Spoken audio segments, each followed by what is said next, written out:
Back then, well, it's way back then now. You could have found me down in shots of whiskey at La Poubelle, annihilating my inner ear at Bar Deluxe, or downing at Jones with some busty redhead I'd met at House of Blues.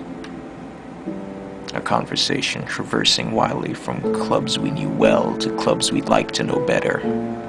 I sure as hell wasn't bothered by old man Z's words.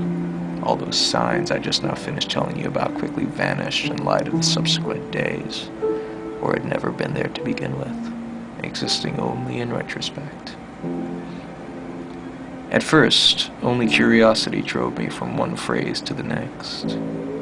Often a few days would pass before I'd pick up another mauled scrap, maybe even a week, but still I returned, for 10 minutes, maybe 20 minutes, grazing over the scenes, the names, small connections, starting to form minor patterns evolving in those spare slivers of time. I never read for more than an hour. Of course, curiosity killed the cat, and even if satisfaction supposedly brought it back, there's still that little problem with the man on the radio telling me more and more about some useless information, but I didn't care. I just turned the radio off. And then one evening I looked over at my clock and discovered that 7 hours had passed. Lude had called, but I hadn't noticed the phone ring. I was more than a little surprised when I found his message on my answering machine.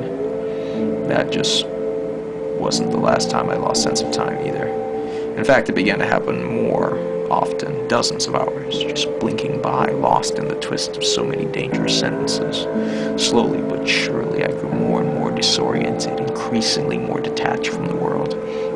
Something sad and awful straining around the edges of my mouth, surfacing in my eyes. I stopped going out at night. I stopped going out. Nothing could distract me. I felt like I was losing control. Something terrible was going to happen. Eventually, something terrible did happen.